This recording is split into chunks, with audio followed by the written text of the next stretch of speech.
Alors, Monsieur Georges Amiade, directeur du projet compteur de nouvelle génération. Alors, c'est un plaisir d'être ici ce soir, suite à la demande d'invitation de la ville de Lachine. La première partie que j'aimerais vous présenter, c'est la question qu'on se demandait tous ensemble. Moi, je travaille chez Hydro, mais en tant que client, pourquoi on change les comptables? C'est une question quand même importante. On a des 3 millions de comptables. Pourquoi on les change maintenant? Pourquoi on les change à cette vitesse-là? Et pourquoi on les remplace par des comptables de nouvelle génération?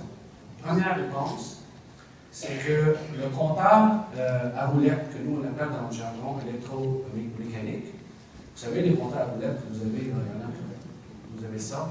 Ce comptable à roulette n'est plus en production. La dernière ligne de production, dernière ligne de production qui a été fermée, c'est la ligne de General Electric en 2010 en Albanie. À partir de ce moment-là, les comptables à roulettes électromécaniques ne sont plus produits. Ça tombe que ces comptables électromécaniques-là composent environ 80% de notre parc de comptables. Donc aujourd'hui, sur les 3,8 millions de comptables à travers le Québec, environ 3 millions sont d'électromécaniques. Et ces 3,8 millions de comptables, ou ces 3 millions de comptables électromécaniques, la plupart ont dépassé l'âge de 25 ans qui est recommandé.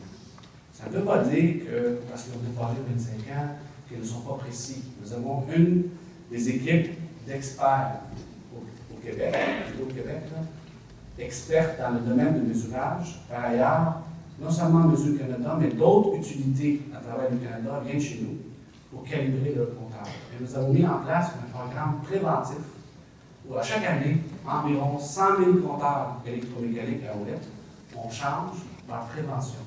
Et qu'on n'entend pas que le comptable devient, si vous voulez, défectueux avant de le changer. Il y a un seul comptable qui est ressorti comme étant le comptable standard de l'industrie, la norme de l'industrie. Un seul. Donc, plusieurs centaines de millions de comptables installés. C'est celui qu'on appelle aujourd'hui le comptable de nouvelle génération. C'est lui le standard de l'industrie. Pourquoi il est si populaire? Il y a un élément pourquoi il est si populaire, très, très important. Aujourd'hui, les comptables électromécaniques, on doit envoyer quelqu'un chez vous, quelqu'un chez moi, pour faire le relevé de ce comptable. Et là, il faut faire la lecture visuelle du comptable et ramener ça au bureau et faire la facturation. Le comptable de nouvelle génération, il est standard aussi particulièrement parce qu'on n'a plus besoin de faire la lecture sur place.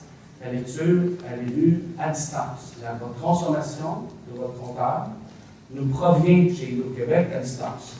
Mais pourquoi sa popularité si tant grande? OK, on lit ça. Il y a d'autres éléments qui sont importants dans ce comptable-là. Le comptable va baser la facturation maintenant sur de consommation réelle. On n'estime plus avec ça. Parce qu'il vous envoie vos consommations tous les jours. Il n'y a plus d'estimé.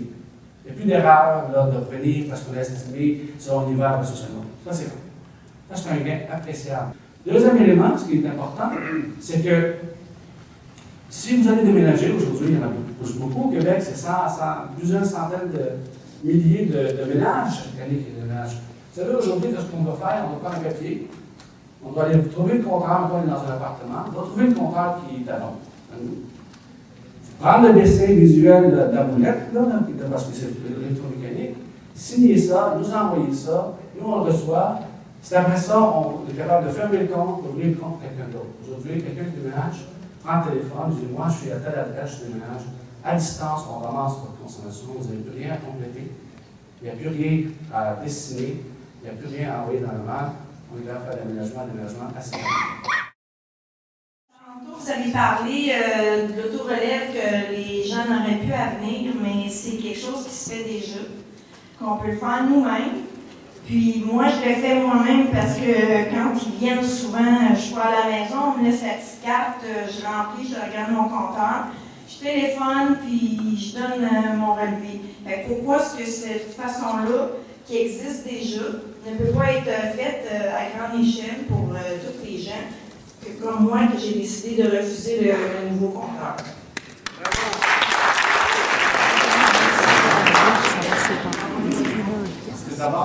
D'abord, le compteur, au début, ça me permet de préciser, dans le fond, de ce que je dis tantôt, le compteur électromécanique n'existe plus. Je vous dis que la dernière ligne de production de l'électromécanique a été extrêmement fonctionnée par GE. Elle a fermé en 2010 en Android. Et elle n'a plus d'électromécanique. Alors, on doit remplacer par l'électronique. Allons-y, madame. Parce que là, vous allez nous installer des compteurs qui ne seront pas communicants. Puis vous allez nous charger pour envoyer quelqu'un pour venir lire notre compteur. Fait que pourquoi est-ce que je ne pourrais pas le faire moi-même?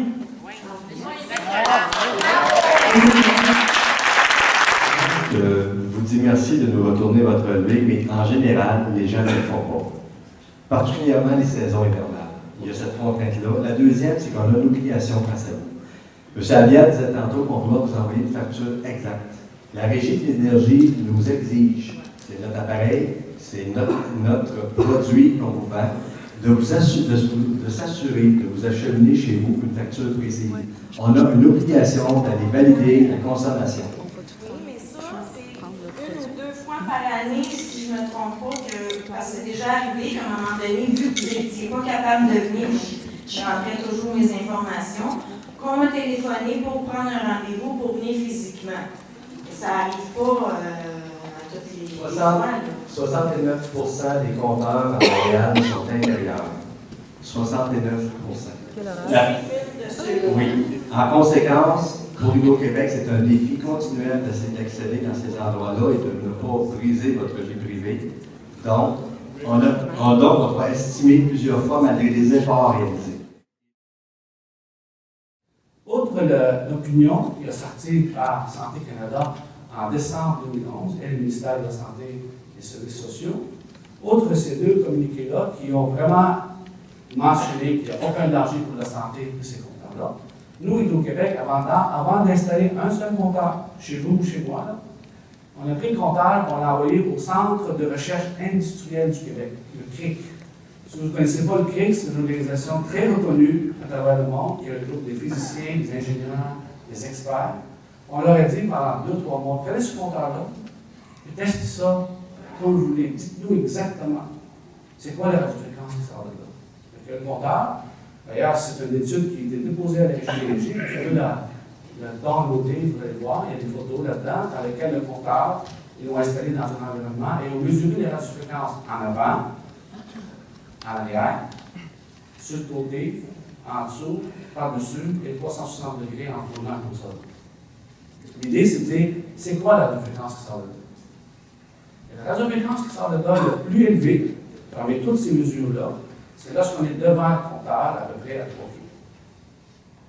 C'est ce qu'ils nous ont dit, c'est 50, là c'est des chiffres, le 1050, 50 microwatts par mètre carré. 50. C'est ce qui sort de là. Ça, c'est les CRIC, c'est les experts qui nous ont dit ça. Et la norme de Santé Canada, elle a mentionné le nombre de tantôt, la norme exigée par Santé Canada, c'est 6 millions. Donc, 50, 6 millions, on est à peu près 120 000 fois inférieur aux normes de Santé Canada. 50 microwatts par mètre carré, n'est-ce pas? Oui. Mais qu'est-ce que vous avez oublié de dire? Que quand le compteur envoie son information, c'est quoi le pouvoir à ce point-là? Vous me l'avez répondu cet après-midi quand j'étais ici. Ce que je vous ai répondu, c'est qu'il existe effectivement ce qu'on appelle une pulsion. La pulsion, elle est reconnue dans le code de sécurité 6. Cette pulsion-là n'est pas considérée la façon de calculer la densité de puissance émise par les appareils. La pulsion existe aussi pour un cellulaire, elle existe aussi pour d'autres appareils. Attendez, juste une minute. Et continue. Oui, j'ai repris également des données que j'ai entendues aujourd'hui et je vous ai soulevé, en fonction de ce qui m'avait été dit autour de moi, qu'il y avait des pulsions qui avaient été calculées entre 10 000 et 40 000 microwatts. Juste, voilà.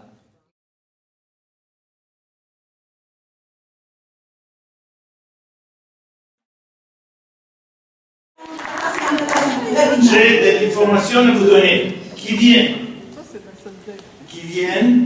d'une compagnie qui a été la première à placer ces compteurs électroniques en Californie. C'est le Pacific Gas and Electric Corporation. Ils ont demandé une compagnie d'ingénierie très renommée, c'est Electric Power Research Institute de Californie, de faire des essais sur ces compteurs.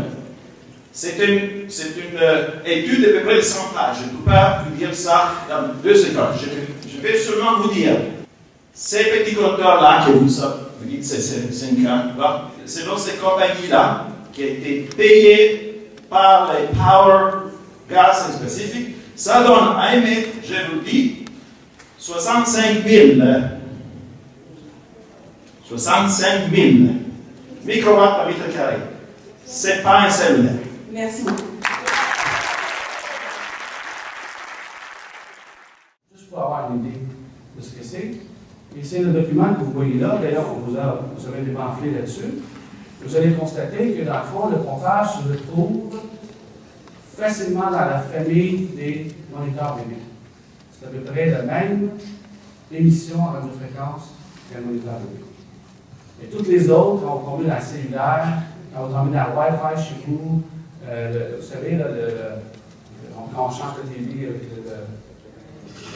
le mallette. Quand on parle, par exemple, de micro-ondes, quand on parle de téléphone cellulaire, on parle de téléphone sans fil, tout ça c'est au-dessus. Le compteur est dans la même famille. Par ailleurs, il y a un moniteur bébé sur le test de ces experts-là. Hein, ce sont des experts reconnus mondialement. Il y a un modèle de moniteur bébé qui est supérieur en matière de radiofréquence que le compteur. Le compteur va envoyer l'information combien de fois par jour? 6 fois. Oh, c'est pas ça que vous m'avez dit cet après-midi. Vous m'avez dit entre 14 000 fois. Non, le 14 043 était le calcul du nombre de pulsions qui sont émises pour se localiser comme un cellulaire. Justement.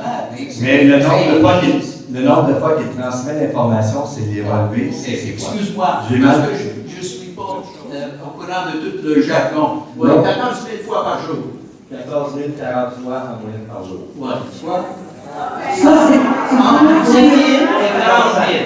Je m'excuse, 14 440. C'est le moment. Et 1440, c'est pour. Une journée pour se localiser. Chacune des pulsions dure 6 centièmes de seconde. OK. Deuxième question.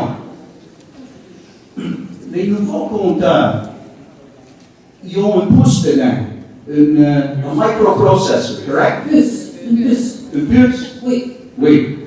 Est-ce qu'ils ont la possibilité, dans le futur, quand les nouveaux appareils électroménagers vont être fabriqués avec un pouce aussi, est-ce que les compteurs peuvent communiquer directement avec l'appliance, l'électroménager? Oui ou non? Les électros. L'appareil est doté de cette fonction-là qui n'est pas activée. Juste maintenant. Mais une fois activé, Attention. je ne sais pas, c'est juste parce que je ne suis pas avocat. Mais je sais qu'il y a un charte de droit et liberté au Canada qui m'assure my privacy in my own home. And that you are taking away.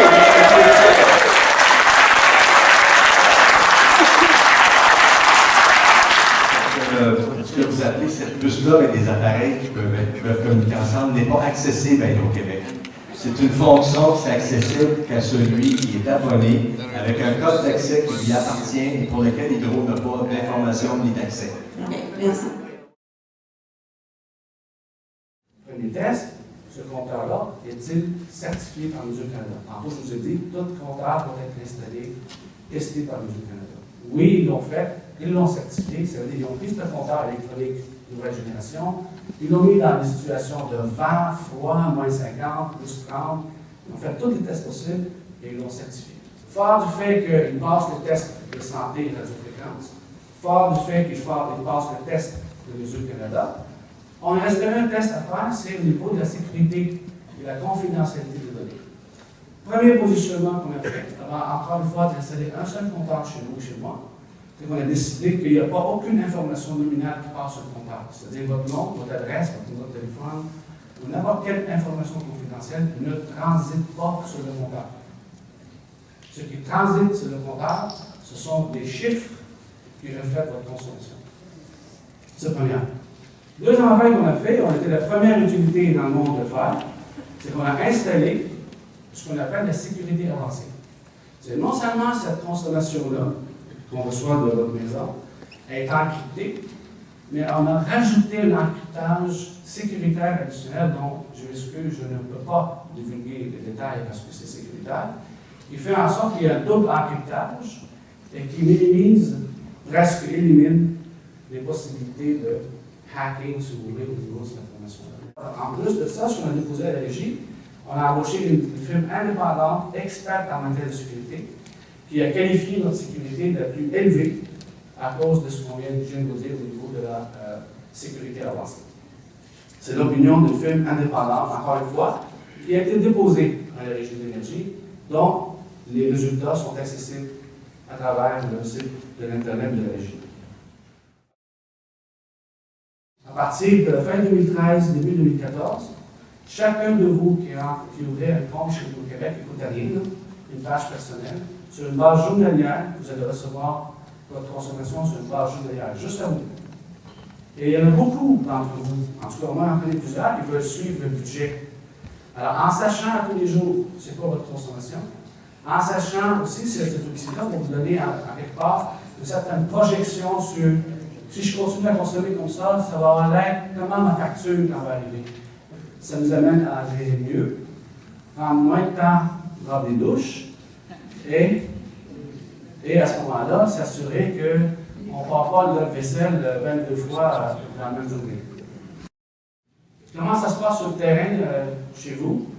Mais 30 jours avant qu'on arrive dans votre quartier, on va dire, ici, là, cette tranche-là, c'est un quartier.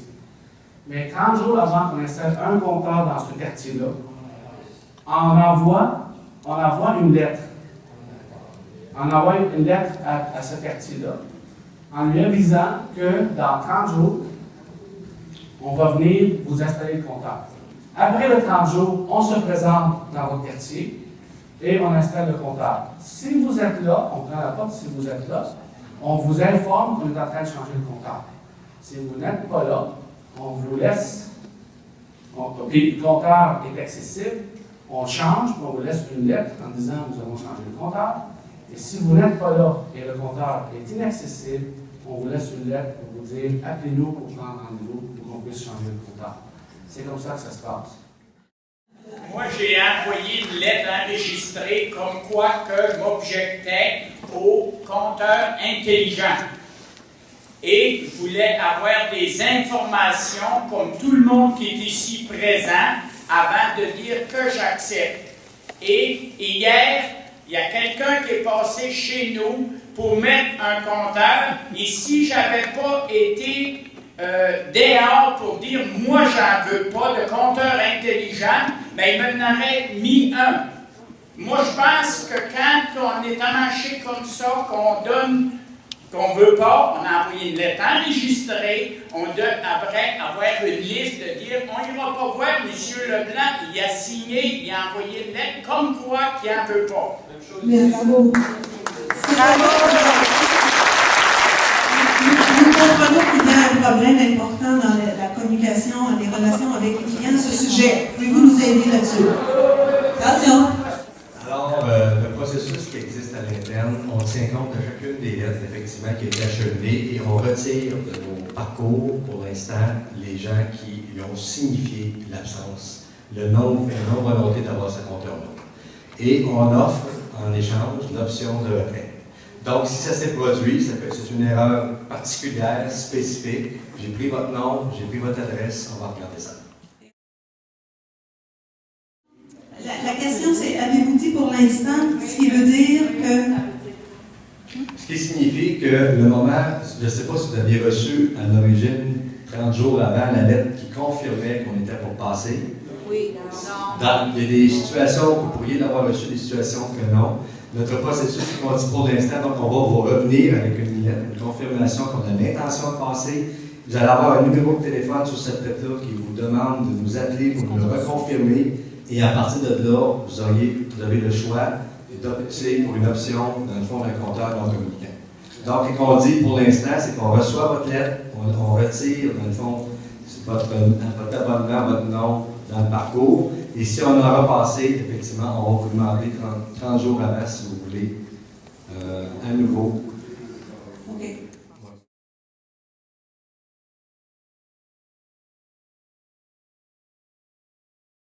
Est-ce que vous aimeriez rajouter quelque chose? Oui, en terminant, donc. En terminant, merci.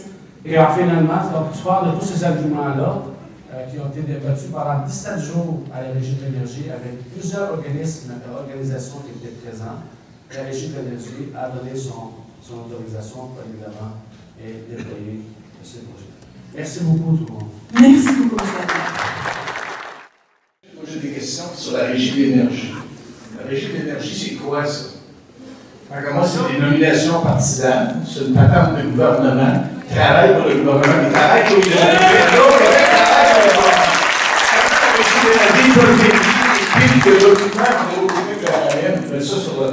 Il y a combien de gens dans la Régie d'énergie? C'est quoi la crédibilité? Ces gens-là sont impartials. Ils nous parlent tout le temps de la Régie d'énergie. Moi, je ne me fie pas à la Régie d'énergie, pas du tout.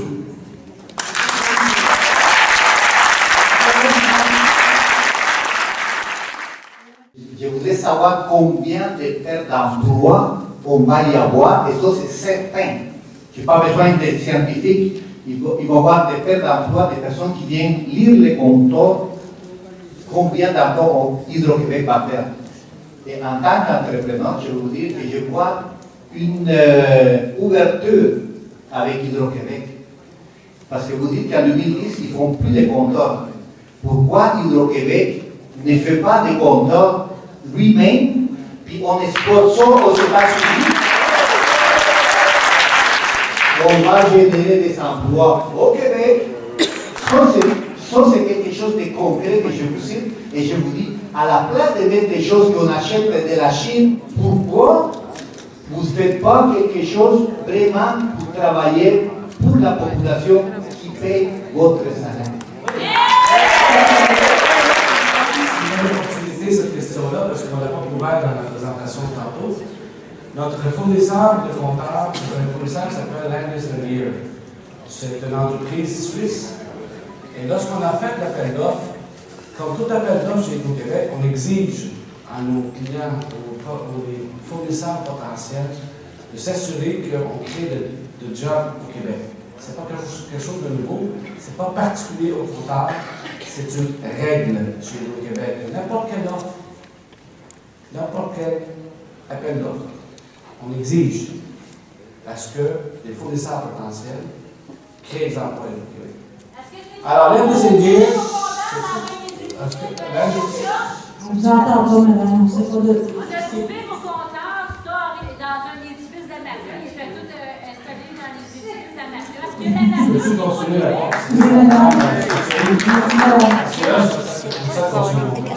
Non, on va essayer de. Vous allez continuer. Alors, regardez bien.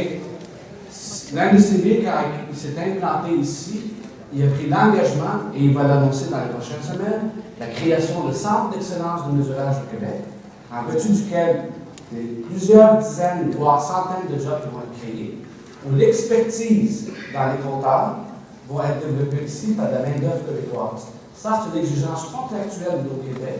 Il y a toujours le souci de créer des emplois ici. Capgemini qui font les installations, c'est 200 installateurs, des jeunes Québécois qui ont été embauchés, pas de Ontariens, pas de Nouveau-Brunswick, exigence du Hydro-Québec, 200 emplois de jeunes qui sont en train d'installer des compteurs dans votre région ici, tous des emplois du Québec. Depuis 5 ans, pour ne pas arriver à des pertes d'emplois qui vont faire mal aux gens, parce que Hydro-Québec est très soucieuse de son personnel et des règles qui vont le genre. Alors, ce qu'on a fait, c'est qu'il y a 5 ans, nous avons préparé un plan de développement avec chaque releveur. Il y a des releveurs qui prenaient leur retraite. Alors, est-ce que vous vous êtes demandé pourquoi on est à la Chine, pourquoi on n'est pas ailleurs? Parce que les releveurs qui sont ici sont dus à prendre leur retraite. Alors, il veut leur forcer à être sur le chômage ou à ce qu'ils soient enlevés avant qu'ils arrivent à leur retraite. Nous coupons les postes à fur et à mesure que les releveurs prennent leur retraite. Donc, le releveur qui a travaillé plusieurs années chez nous au Québec, il mérite cette retraite-là.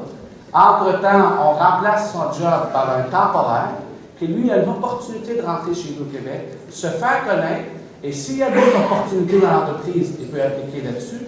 Alors, on a orchestré, et c'est comme ça que c'est démontré à la régie, on a orchestré notre plan de déploiement de façon à ce que les retraités ne soient pas poussés à la retraite, mais plutôt, lorsqu'ils prennent leur retraite, on remplace des temporaires, et les temporaires, par la suite, ont des chances de se trouver ailleurs dans l'entreprise. C'est comme ça qu'on l'a fait. Ça fait 5 ans qu'on l'a fait comme ça. Donc ça, c'est au niveau de l'exposition. On viendra, si vous voulez, là-dessus. C'est finalement, quand on est exposé, on est surtout exposé au signal cellulaire. Après ça, le tiers de notre exposition vient de la radio FM. Le quart vient des systèmes de communication sans fil. Et ça, même si vous fermez votre TV, même si vous n'avez pas de téléphone cellulaire, les ondes, elles passent ici. D'accord? Elles passent parce que quand on a un appareil, on l'ouvre et il le capte. Alors, ce sont la distribution de notre exposition. Qu'est-ce que ça fait sur la santé des radiofréquences? Alors, il y a un consensus, bon, je vous l'ai dit, c'était non ionisant, c'est déjà bien. Il y a un consensus scientifique sur le fait que quand on est exposé à des très hauts niveaux, ça augmente la température corporelle. Alors, ce qu'a fait Santé Canada, il a pris le niveau à partir duquel notre température augmentait d'1 degré, alors un peu comme si on faisait une fièvre, mais d'1 degré, et il a mis des facteurs de sécurité, il a divisé ce niveau-là, et il a fixé sa norme, qui varie entre 2 millions ou 10 millions de microwatts par mètre carré. Ça, tout le monde est d'accord avec ça, les pays ont à peu près les mêmes normes. La question, le débat qu'il y a actuellement et qu'on entend partout, c'est pas au niveau thermique, c'est est-ce qu'il y a des effets en dessous de ce niveau-là? Parce que quand on fait des normes, que ce soit en santé au travail ou en environnement, on fait une norme en fonction des effets. Est-ce qu'il y en a des effets qu'on appelle non thermiques? Je vous dirais qu'à l'heure actuelle, là, il y a des centaines et des milliers d'études qui ont été faites. Il y en a qui démontrent qu'il y a un effet, puis il y en a qui démontrent qu'il n'y a pas d'effet. Comment on fait pour juger l'ensemble de ces milliers d'études-là? Bien, il faut à ce moment-là avoir des organismes qui ont des physiciens et qui ont des gens de la santé qui vont regarder ces études-là et qui vont dire lesquelles sont adéquates et lesquelles ne sont pas adéquates. Alors, ces organismes-là, c'est l'Organisme mondial de la santé, c'est un organisme français bien reconnu, l'AFSET, il y a un organisme, l'ICNIRP, aussi en Europe. Récemment, le Royaume-Uni, au niveau de l'Agence de la santé, un peu comme la santé publique, a publié en 2012 une revue de l'ensemble des études. C'est des grosses briques. Ils étudient et regardent l'ensemble des études. Ils vont orienter, faire des recommandations de recherche en fonction de ça, mais ils vont porter un jugement en se disant, ben, écoute, la majorité des études ne démontrent pas d'effet. On a, à l'heure actuelle, aucun élément de preuve qui nous démontre un effet sur la santé au niveau des effets que vous avez là. Après avoir regardé l'ensemble des études puis d'avoir porté un jugement sur ces études-là.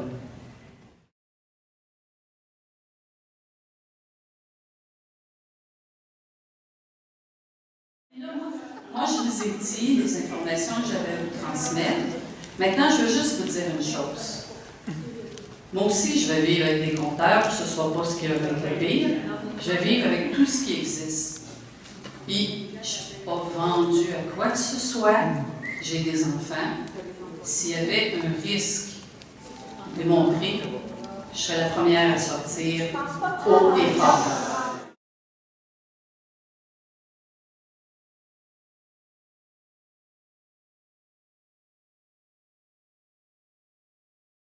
Alors, ce que c'est l'hypersensibilité, ce sont des symptômes qui sont rapportés par des personnes, toutes sortes de symptômes au niveau cutané, au niveau palpitations, difficultés de sommeil, et pour lesquels les gens pensent que c'est dû aux radiofréquences. Alors, il y a eu beaucoup d'études qui ont été faites, qu'on appelle en double aveugle. C'est-à-dire qu'on prend des personnes, on les expose ou on les expose pas, puis on passe comme ça des périodes de 10 minutes, de 20 minutes, d'une heure, et ces gens-là déterminent quels symptômes ils ont. Donc, et par la suite, les scientifiques essaient de voir, quand on dit qu'il y avait des palpitations, qu'il y avait des problèmes, est-ce qu'il était exposé ou non aux radiofréquences? L'OMS a conclu, l'organisation aussi de l'Angleterre, qu'à l'heure actuelle, on ne voit aucune preuve de lien, de cause à effet, entre l'exposition aux radiofréquences et les symptômes qui sont rapportés. Tous ces organismes-là disent bien que, par contre, les gens, ils n'inventent pas des choses. Ils ont probablement certains problèmes de santé pour lesquels il faut qu'ils aient l'attention médicale et qu'il y aurait peut-être une influence sur le fait que quand on craint quelque chose, des fois, on peut se mettre à être moins bien. C'est possible aussi que ça vienne expliquer une partie des symptômes au niveau de l'hypersensibilité électromagnétique.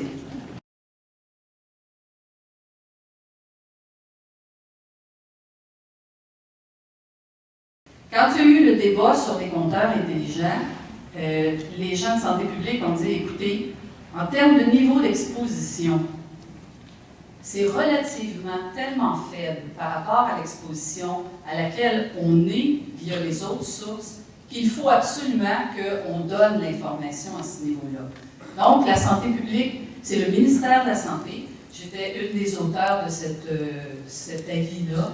On a présenté un avis qui a été entériné par l'ensemble des directeurs de santé publique des 18 régions au Québec et qui dit qu'à la lumière des niveaux d'exposition qui sont tellement faibles, qui proviennent des compteurs intelligents, compte tenu des connaissances scientifiques qu'on a à l'heure actuelle, on considère que les radiofréquences qui sont émises par ces appareils-là ne présentent pas de risque pour la santé.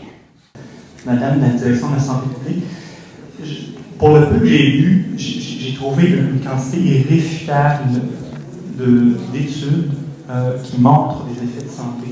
Des milliers d'études qui montrent des effets soit biologiques, qui sont parfois traduits de façon sur la santé des gens. Vous avez pu faire mention de biais de publication, par exemple la revue Environmental Health Perspective, que vous respectez sûrement, a fait état de billets de publication, de billets aussi de financement importants. Les 2 tiers des études industrielles ne montrent pas d'effet, les 2 tiers des études citoyennes en montrent. On ne peut pas affirmer hors de tout doute qu'il y a des effets, mais ce que les numériques de plus permettraient d'affirmer hors de tout doute qu'il n'y en a pas.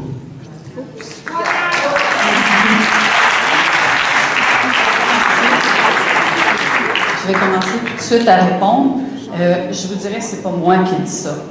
Moi, je ne serais pas capable... Attention, s'il vous plaît, il y a beaucoup de gens qui parlent dans la salle. Je ne serais pas capable de faire cette revue de littérature critique, car mon côté analyse physique des études, c'est zéro. Je ne suis pas ingénieure, je ne suis pas physicienne.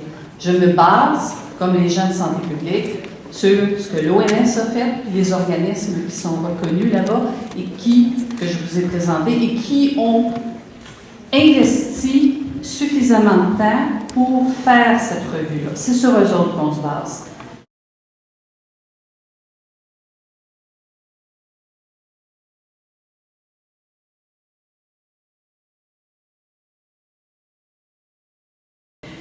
Les études que vous avez mentionnées tantôt, là, qui disaient qu'il y avait 65 bonnes études et 9 qui étaient mauvaises, qui restaient, qui disaient que les radiofréquences étaient dangereuses, ils ont été faites sur une période de combien de temps?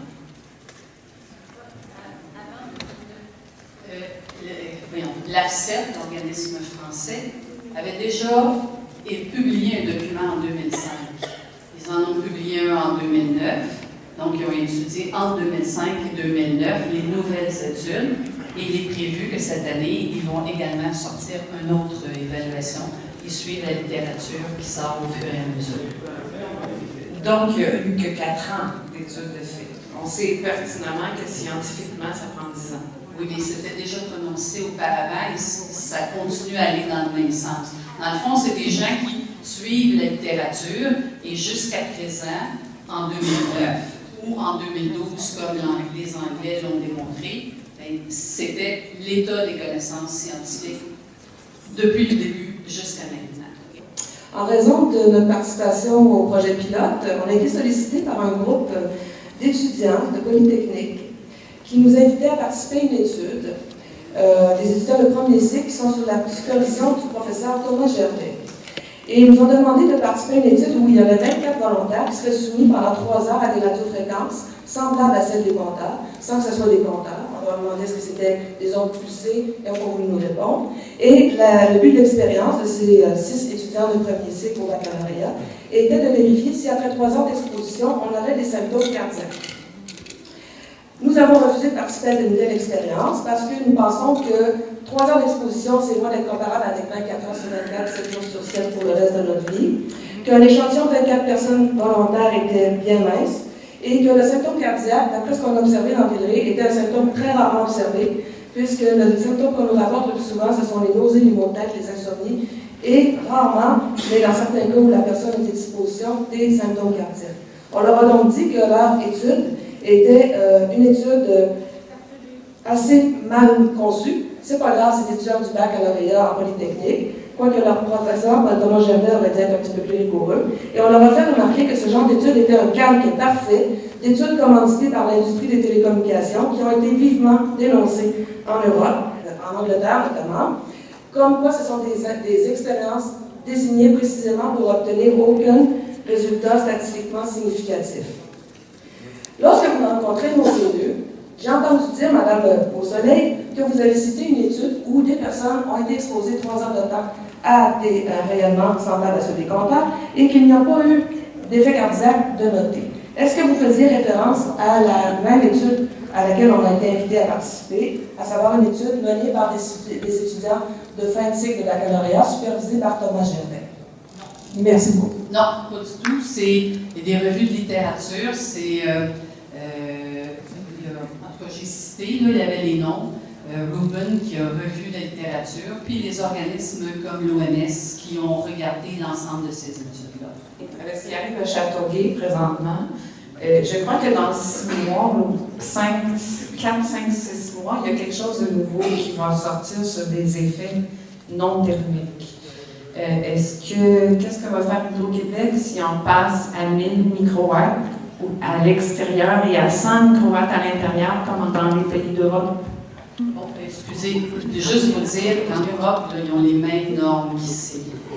Écoutez, là, on comprend ce que les pays législateurs donnent comme information. Santé Canada donne ça. L'Italie donne son information, la Grèce donne son information. On peut aller sur Internet pour voir qu'est-ce qu'ils ont. Il y a souvent des niveaux, comme on a parlé tantôt du Parlement européen qui a fait une recommandation de descendre ça à 1000 microwatts par mètre carré.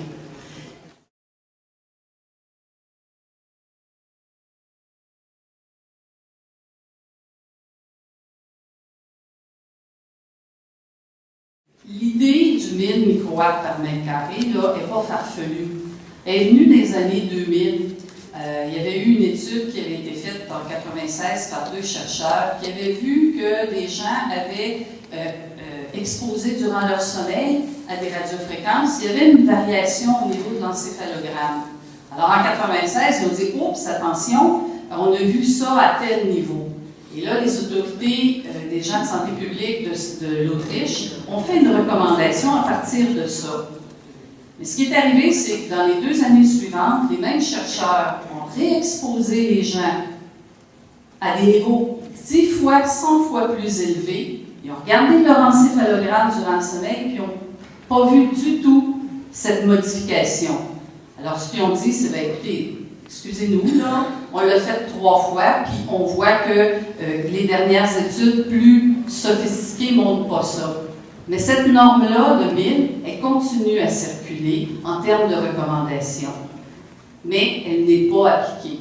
Et comme je vous dis, les autres pays, regardez sur Internet sur les organismes. Allez voir en France leurs normes, allez voir en Grèce leurs normes. Et si vous regardez, c'est l'Autriche, comme je vous disais, ils ont sensiblement les mêmes niveaux qu'on a ici, du même ordre de grandeur. Si on est à 1 million ou bien à 10 millions, là, il n'y a pas tellement de différence. Okay. J'aimerais savoir pourquoi Hydro-Québec a passé outre le rapport du docteur Frank-Hunter, dans lequel ce rapport-là que j'ai ici, qui fait 54 pages, 24 pages de rapport, 30 pages de biographie pour ce chercheur émérite, dans lequel il a passé sa carrière à étudier les conséquences des radiofréquences et des microwaves sur les humains, sur les enfants en développement, les femmes enceintes, sur le cerveau d'enfant, sur les personnes immunodéficientes, sur les personnes âgées, bon, la population en général. Il vous dit très clairement, c'est inacceptable de présenter ça à une population, de prendre une population en otage et de la tenir captive avec un système comme vous placez. D'accord? 1. 2. Il y a d'autres chercheurs. Il y a l'Organisation mondiale de la santé, dont vous avez fait mention tantôt. J'ai ici un article sur lequel il parle de 23 études, dont 19 mentionnent, encore une fois, immunodéficience, tumeur du cerveau, cancer non-hodgkinien, leucémie, etc., toutes les maladies auto-immunes. Il y a tellement d'informations à ce sujet comme de quoi on se devrait d'avoir une prudence. Rappelez-vous que le cancer des poumons, c'était pas dû à la cigarette. Puis les premiers médecins ont dit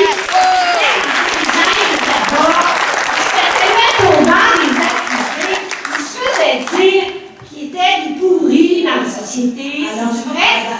Les gens qui ont déclaré que l'amiante ici, là, dans les cantons de l'Est, c'est encore cancérigène. Il y avait des avocats pourris, puis il y avait des médecins pourris qui étaient en arrière de ça pour cacher la vérité. Vous nous mettez en exposition avec des dangers. Vous savez, depuis le temps que vous prenez Magog, Dorval, partout, Boucherville, vous êtes allés, tout le monde décrit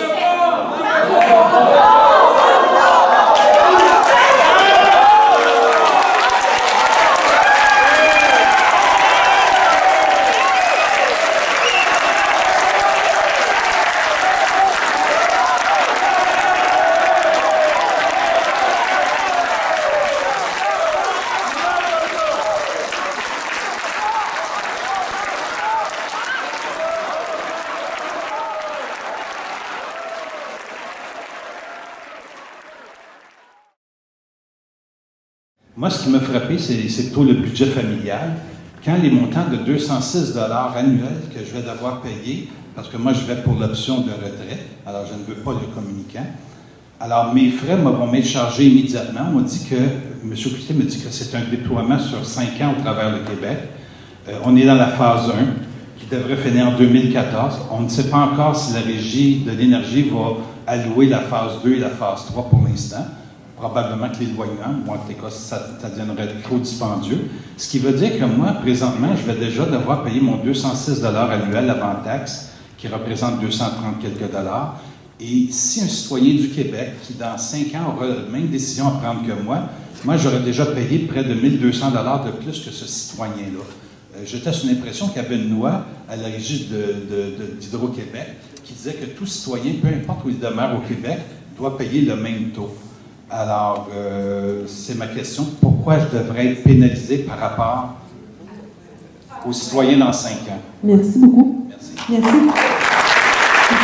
Le premier ingrédient à vous dire, c'est que l'option de retrait, elle est disponible pour tout abonné au Québec qui possède aujourd'hui un compteur électronique communicant. Donc, quelqu'un peut, à Gaspésie, à Chicoutimi, à Val-d'Or, à Laval, aujourd'hui, faire cette demande-là. Et il va aussi assumer en conséquence les frais. Cette décision de charger les frais est fondée sur un principe du demandeur-payeur, dans le sens que pour Hydro-Québec, comme le disait M. Abiad, le service de base constitue aujourd'hui un compteur électronique communiquant de façon automatique. Si une personne, pour une raison ou une autre, qu'on n'a pas à juger avec, dans le fond, la décision de la régie qui a été positionnée, veut un compteur non communicant, il s'agit d'un choix personnel pour lequel il en assume les coûts. Dans la réalité, le coût que vous payez présentement, comme M. Cloutier a donné, on l'a comme projeté déjà comme si c'était les 5 ans sont terminés. Okay? Parce que dans la réalité, là, le jour que je finisse, mettons, on va dire cette route-là ici, il n'y a plus de compteurs. Tous les compteurs, c'est une nouvelle génération. Normalement, le releveur, je l'enlève. Aujourd'hui, si j'ai à vous garder un releveur pour 10 clients, alors qu'un releveur peut faire jusqu'à 50, je crois 20 000 clients en route, le prix que je vous ai chargé, Hydro-Québec, aurait été bien plus élevé que ce que vous payez. La seule façon pour niveler les coûts, c'était d'expliquer à la régie que si, à terme, il y a X nombre qui vont faire ça, on va faire un seul signal de prix pour tout le monde. Parce que si aujourd'hui, là, mettons sur votre rue, vous êtes le seul, puis 50 rues plus loin, il y en a un autre seul. Mais moi, là, à ce moment-là, je vais regarder un releveur pour 2 clients. Un releveur fait 60 000 par année, là. Alors, je ne changerai pas 30 000 clients. Je ne changerai pas 30 000 clients, 30 000 $. Donc, nous, ce qu'on a fait, on a pris l'ensemble du Québec. Non, mais vous voulez le savoir, je vous l'explique. Si vous avez 2 clients, je garde un releveur pour ça. Un releveur, c'est reconnu, il fait 60 000 $ par année.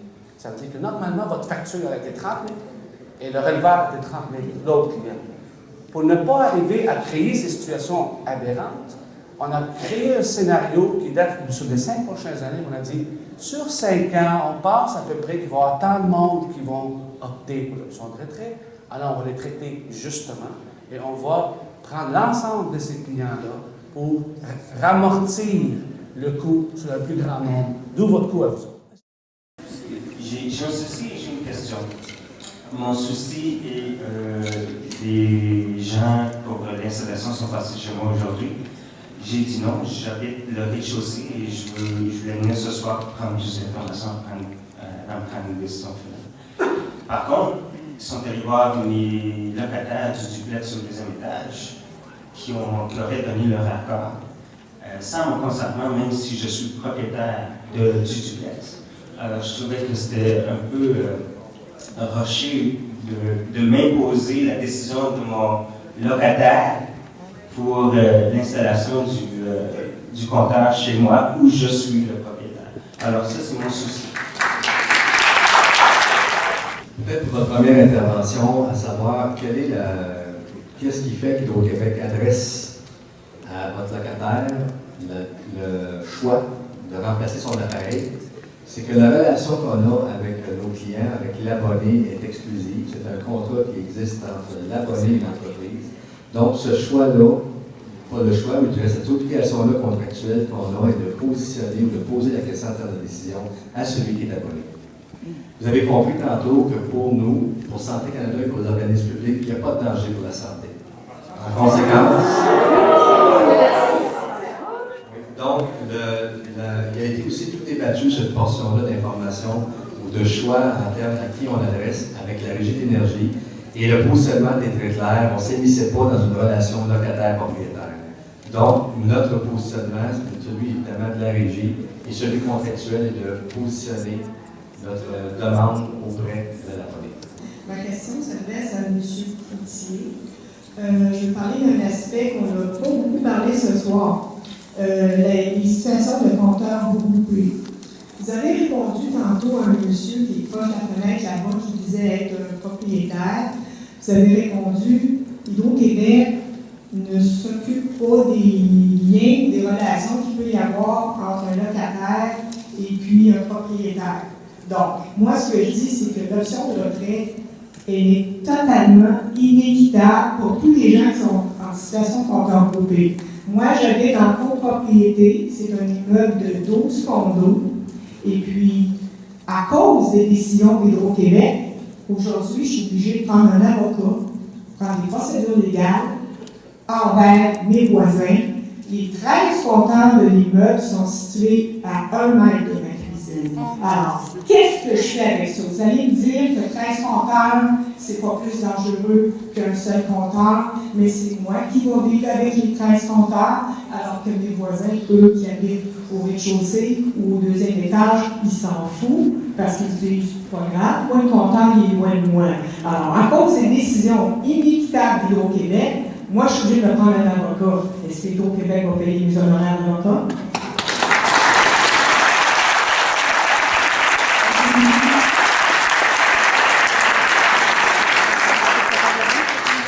Pour les honoraires d'avocat, vous comprenez qu'on ne les prendra pas. En ce qui a trait au regroupement des compteurs, vous avez, dans le fond, vous avez répondu à la question de votre affirmation, c'est qu'il est clair qu'il n'y a pas de danger. Selon. Je peux m'expliquer à M.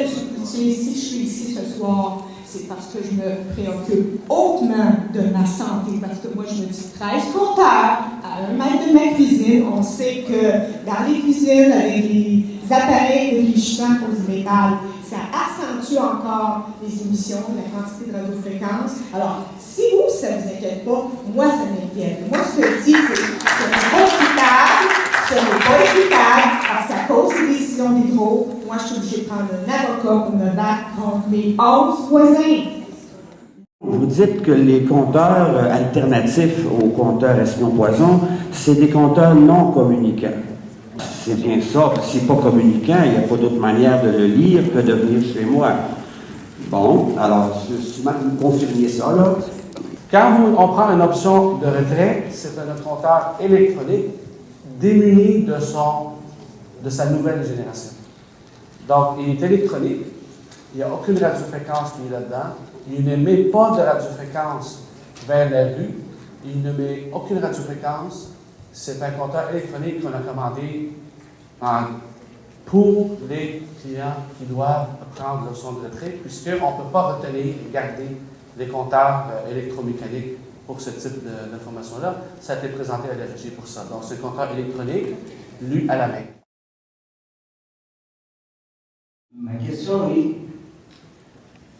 les personnes qui viennent chercher le compteur d'Hydro à l'ancienne pension électromécanique, ils venaient une fois par 2 mois pour me donner une facture, 6 factures par année. Donc, ils venaient chercher le reading sur mon compteur une fois ou 2 mois. C'est quoi la nécessité d'envoyer des pulsations électroniques, comme vous le dites, 6 fois ou 14 000 fois par jour, quand vous avez besoin d'informations 6 fois par année? Voilà. 6 fois par jour, lire les 3,8 millions de comptables. Ça, c'est pas. On a décidé ça, c'est un fait, ça, on l'a mesuré. Les 3,8 millions de comptables au Québec, 6 fois par jour, ça dure 1,2 secondes. Très important pour vous. Laissez-moi vous structurer. Je structure ma réponse, là, je vous le donne. Vous êtes une open mind, que je vais vous donner ça. 1,2 secondes, c'est ce qu'on fait. Ce 1,2 secondes-là, le fait qu'on lit votre comptable.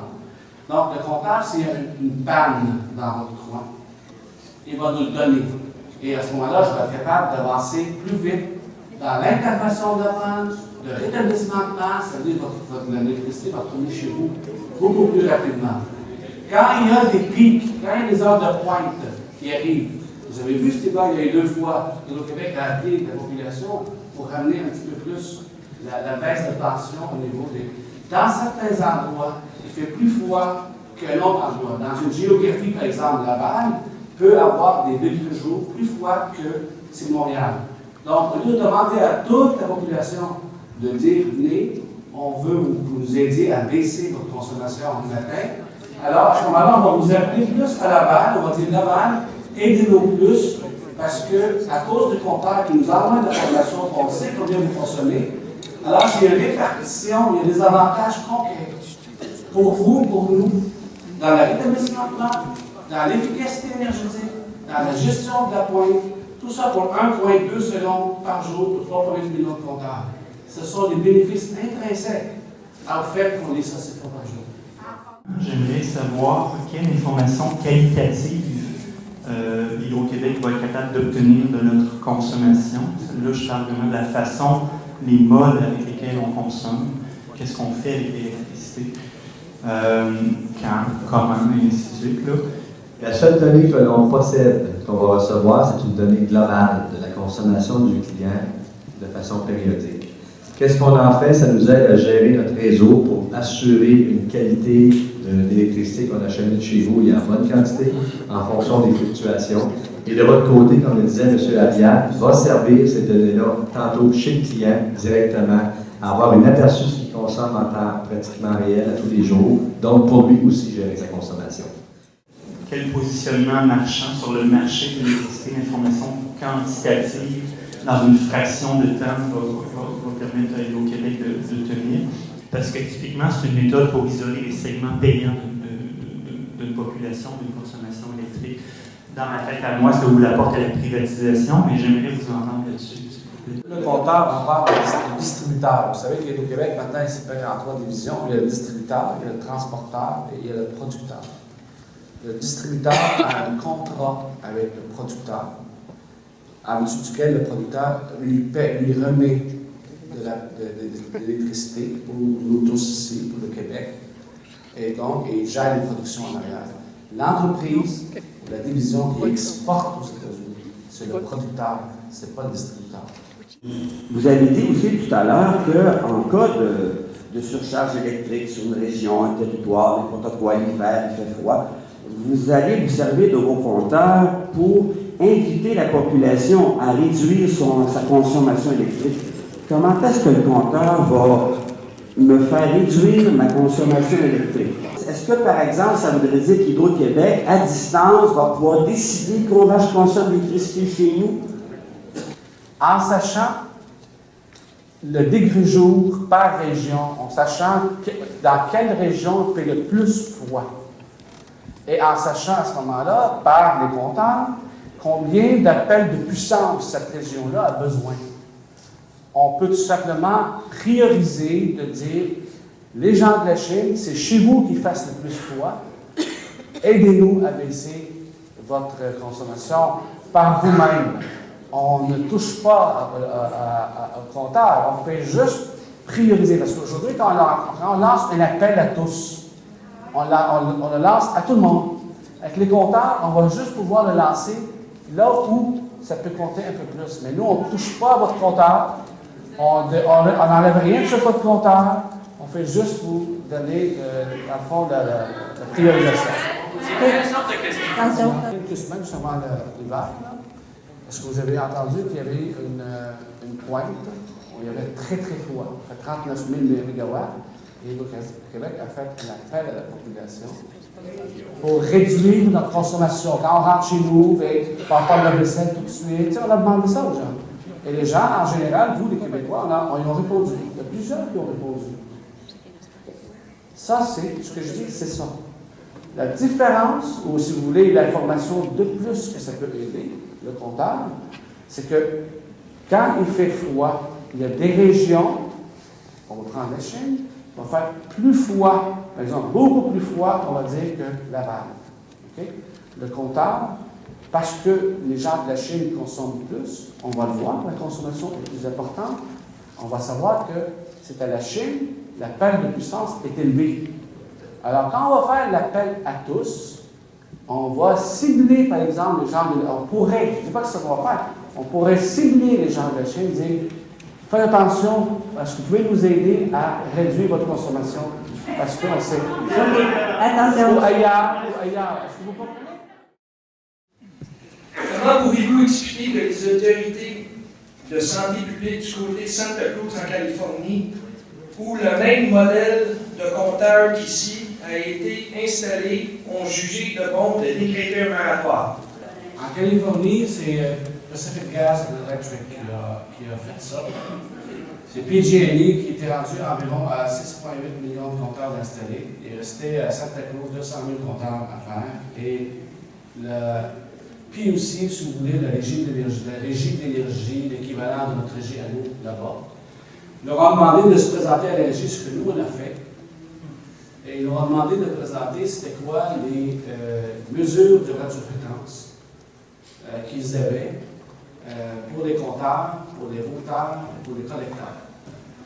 Et la raison pourquoi ils ont demandé ça, parce qu'aux États-Unis, c'est pas juste un compteur électrique. Moi, j'ai grandi aux États-Unis, donc je le sais, c'est un compteur au gaz aussi. Et les deux, compteur au gaz et le compteur électrique, vont être lus à distance, avec des routeurs et des collecteurs. Et PG&E n'a jamais été voir la régie ou le PUC pour lui dire combien de microwatts. Tantôt, nous, on parlait de compteur C50, on parlait que la norme de 6 millions. Ce débat-là n'a jamais eu lieu à la régie en Californie. Fait que Santa Cruz a dit, moi, tant que tu ne viens pas m'expliquer ça, arrête ton déploiement. Ce qu'ils ont fait après, et qu'ils ont terminé le déploiement. Fait que Santa Cruz, aujourd'hui, est tout en compteur de nouvelle génération, parce qu'ils ont eu l'information dont ils demandaient à travers les PLC. Et aujourd'hui, donc, ça fonctionne très bien par rapport à ça. Il y a beaucoup de désinformations que j'ai entendues ce soir, parce qu'on raconte à peu près n'importe quoi pour cacher disons, la merde du chat sur le tapis, en d'autres termes. Les compteurs, apparemment, de l'Hydro-Québec ne sont pas certifiés tous au niveau CSA. Pourquoi? Vous me donnerez des explications là-dessus. En plus de ça, il y a des causes d'incendie également qui ont été déclarées aux États-Unis. Ça, on n'en parle absolument pas non plus. Les compteurs prennent feu, ça fout le feu dans la bâtisse, c'est super sympa. Maintenant, pour le droit de retrait, vous avez le Vermont qui ont voté une loi il n'y a pas très longtemps qui fait en sorte que les gens peuvent avoir le droit de retrait sans aucun frais, sans frais de relevé. Voilà.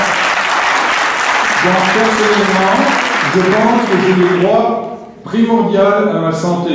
Et vous voulez me faire payer pour protéger ma santé. Ça, c'est totalement illogique, c'est criminel. Point à vérité. Voilà. Je pense qu'un marque des droits de liberté en droit du Canada, il y a aussi un procès, le code de Nuremberg, qui est sorti après la Deuxième Guerre mondiale, quand il y a eu de l'expérimentation qui avait été faite par les médecins allemands. Je ne dis pas qu'il y a des nazis chez vous, loin de là, bien au contraire. Là encore, on se pose des questions, mais ça, c'est autre chose. Bon, alors... oui, non, je retire, là, il n'y a aucun problème. Le code de Nuremberg dit en d'autres termes, c'est un code international, comme la Convention de Genève, qui dit en d'autres termes qu'on n'a pas le droit d'expérimenter sur l'être humain sans son consentement total. Or, on se sert actuellement de la population comme cobaye. Pour les gens qui sont intéressés, il y a des sites internationaux, dont un qui est très populaire, www.next-up.org. J'encourage tous les gens à aller voir dessus, il y a des mines d'informations absolument fabuleuses, notamment des rapports médicaux à l'appel, y compris par des sommités mondiales, dont Luc Montagnier, qui a un prix Nobel de médecine, qui dit que la téléphonie cellulaire, les ondes micro-ondes, enfin tous les micro-ondes et tout, sont dangereux pour la santé.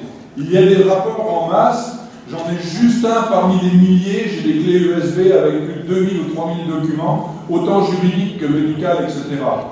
La Colombie-Britannique, il y a un recours collectif qui vient d'être lancé, qui va passer en cours international, parce que c'est au niveau des Nations Unies. Santa Cruz, vous mentionniez ça tout à l'heure, Santa Cruz en Californie, il y a eu des retraits de compteurs qui sont effectués par PG&E. Les gens, la population a gagné la cause, et PG&E remplace les compteurs sans aucun frais par des compteurs mécaniques, dont ils existent toujours.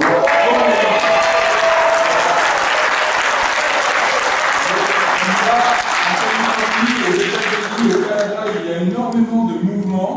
Les gens n'en veulent pas. Il y a eu un sondage léger marketing qui a été commandé par le syndicat, un syndicat d'Hydro-Québec, qui a été fait l'année passée, au mois d'octobre, je pense, qui fait en sorte que les gens, étant désinformés, ont quand même à 68% refusé l'idée d'avoir des compteurs chez eux, des compteurs radio-fréquences. Il y a des alternatives, il y a les fibres optiques, il y a les câblages bien traditionnels, et donc finalement, jusqu'à preuve du contraire, la téléphonie par radio est faite pour de la téléphonie mobile. Or, je ne sais pas s'il y a quelqu'un ici, contredisez-moi, je n'ai jamais vu un compteur de l'Hydro-Québec se balader dans la rue. Donc, pour le faire par fibre optique, je n'ai absolument aucune objection à avoir des relevés de compteurs automatisés, etc. autour. Seulement, je ne vois pas pourquoi l'Hydro-Québec base ses approximations sur les impulsions électriques qui sont de forte puissance, mais pendant un délai très court, et qu'après ça, pour la facturation, ils vont se baser non plus sur la moyenne, mais ils vont prendre les pics simplement, et non plus sur la moyenne. Oui, je vais conclure. Donc, les raisons majeures à ça, c'est des raisons financières, parce qu'on peut moduler, comme ça c'est déjà fait à travers le monde, on peut moduler les consommations ou les tarifications en fonction de ce qu'on veut. Donc moi, je ne vois pas pourquoi je devrais subir des micro-ondes simplement parce qu'on a décidé d'expérimenter sur l'humain. Dernière petite partie, vous, madame, vous êtes médecin. Non, toxicologue, je ne suis pas médecin. Toxicologue, vous aviez MD, je ne sais pas quoi dessus. Bon, ok. Alors, si vous n'avez pas de rapport, si vous n'avez pas de connaissances sur le domaine, d'abord, je vous encouragerai à faire un autre métier.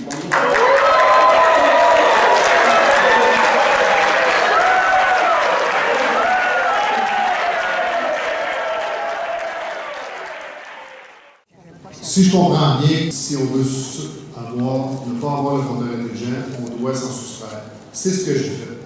J'ai demandé à la Ville de la Chine, il y a un mois, un avis juridique sur mes droits à moi, comme citoyen, de ne pas avoir de compteur intelligent et d'être obligé de payer. J'attends toujours l'avis juridique. La Ville de la Chine m'a dit en conseil municipal qu'il me le donnerait. L'autre bout, il faut que je paye mon compte d'électricité, je n'ai pas de problème avec ça.